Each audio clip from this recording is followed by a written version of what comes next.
নমস্কার বন্ধুরা, আমি রূপা কিচেন নোটবুকে আরও একটি নতুন পর্বে সবাইকে স্বাগত। আজ আপনাদের সঙ্গে শেয়ার করছি সম্পূর্ণ নিরামিষ একটি রান্না। এটা রুটি পরোটার সঙ্গে খেতে যেমন ভালো লাগে, তেমনই সাদা ভাতের সঙ্গে খেতেও খুবই ভালো লাগে।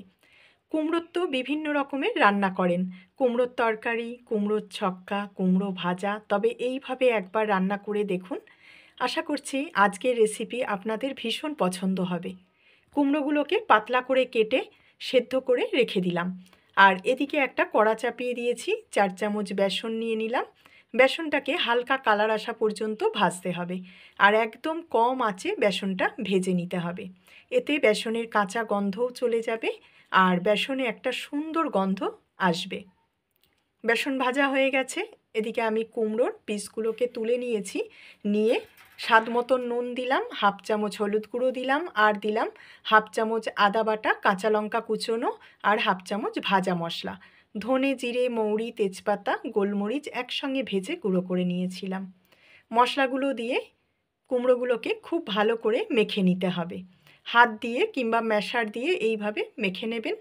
এবারে আমি সেই ভেজে রাখা বেসনটা মেশাচ্ছি।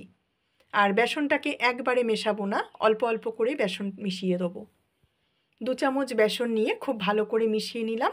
এবারে আরও যে বাকি 2 চামচ বেসন আছে সেটা নিয়ে কুমড়োর সঙ্গে খুব ভালো করে মিশিয়ে নেব। আর দিয়ে দিচ্ছি 1 চিমটে হিং। আর স্বাদের জন্য দিয়ে দিচ্ছি হাফ চামচেরও কম চিনি। আবারও ভালো করে কুমড়োটাকে মেখে নেব। বেসনটা যদি কাঁচা দিয়ে মাখেন তাহলে কিন্তু এত ভালো স্বাদ আসবে না। বেসনটা একটু ভেজে নিয়ে মাখলে দেখবেন এর টেস্টটা খুবই ভালো আসবে। আর বেসনের যে ভাজা একটা সুন্দর গন্ধ সেটাও থাকবে। এদিকে আমি একটা মশলা তৈরি করে নিচ্ছি। 1 চামচের একটু কম জিরের গুঁড়ো নিলাম, হাফ চামচ ধনের গুঁড়ো, হাফ চামচ কাশ্মীরি লাল লঙ্কার গুঁড়ো, আর হাফ চামচ হলুদ গুঁড়ো। একটু জল দিয়ে মশলাটা গুলে রেখে দেবো। রান্নার 10 মিনিট আগে যদি এইভাবে একটু গুঁড়ো মশলা ভিজিয়ে রেখে দেন, তাতে দেখবেন মশলাটা অনেকটা ঘন হয়ে যাবে, আর একদম বাটা মশলার মতন স্বাদ আসবে।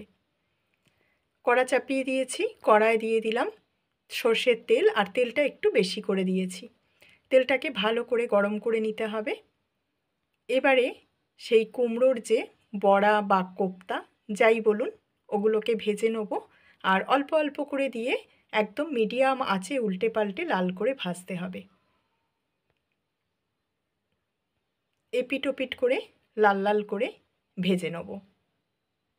এইভাবে কুমড়োর এই রান্নাটা একবার করে দেখবেন, আশা করছি আপনাদেরও ভীষণ পছন্দ হবে। একদম নতুনত্ব, আর খেতে ভীষণ ভালো হয়। সব কটা বড়া ভাজা হয়ে গেছে। এবারে আমি বাকি যে বড়াগুলো আছে সেগুলোকেও এই একই রকমভাবে ভেজে নেব। এপিট ওপিট করে লাল করে বড়াগুলো ভেজে নিয়েছি। একই তেলের মধ্যে দিয়ে দিচ্ছি 2 টুকরো তেজপাতা আর 1 চামচ পাঁচফোড়ন। পাঁচফোড়ন আর তেজপাতা দিয়ে ভালো করে ভেজে নিতে হবে। এবারে দিয়ে দিচ্ছি ডুমো করে কেটে রাখা আলুগুলোকে আগে থেকে কেটে ধুয়ে রেখেছিলাম। অল্প একটু নুন দিয়ে দিলাম। আর আলুগুলো যদি একটু চাপা দিয়ে ভাজেন তাতে দেখবেন খুব তাড়াতাড়ি ভাজাও হয়ে যায়, আর আলুগুলো খুব ভালো সেদ্ধও হয়।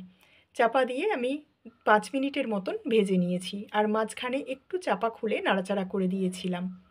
এখন দিয়ে দিচ্ছি হাফ চামচ আদা বাটা আর 1 চিমটে হিং।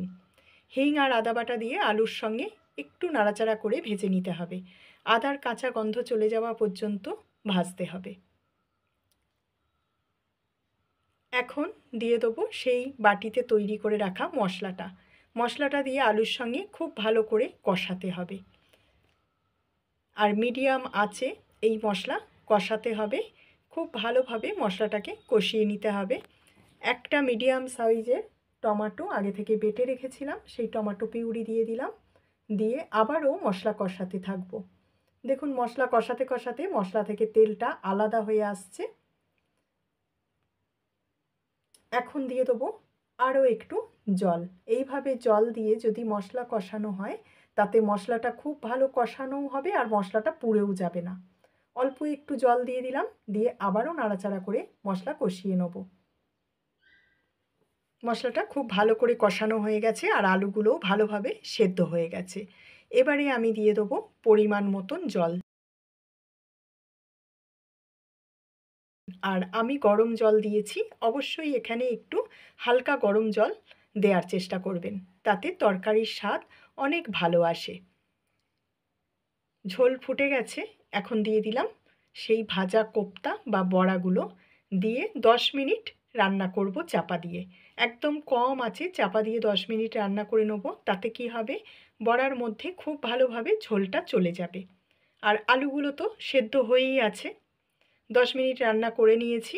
এখন দিয়ে দিলাম আরও একটু নুন। নুনটা একটু কম ছিল। আর স্বাদের জন্য দিয়ে দিলাম হাফ চামচ চিনি। অবশ্যই মিষ্টিটা দেবেন যেহেতু নিরামিষ রান্না। আর দিয়ে দিলাম ভাজা মশলা আর হাফ চামচেরও কম গরম মশলার গুঁড়ো। এবারে সব শেষে দিয়ে দেবো 1 চামচ ঘি। ঘি দিয়ে গ্যাসের আঁচ একদম অফ করে দিয়ে চাপা দিয়ে স্ট্যান্ডিং টাইমে রাখবো 5 মিনিট। আজকের এই নিরামিষ কুমড়োর কোপ্তা কারি আপনাদের কেমন লাগলো কমেন্ট করে জানাবেন। আর রেসিপি ভালো লাগলে চ্যানেলটাকে সাবস্ক্রাইব করে আমার পাশে থাকার অনুরোধ রইল। আপনাদের সঙ্গে আবার দেখা হচ্ছে এরকমই নতুন ভিডিও নিয়ে। ভালো থাকবেন।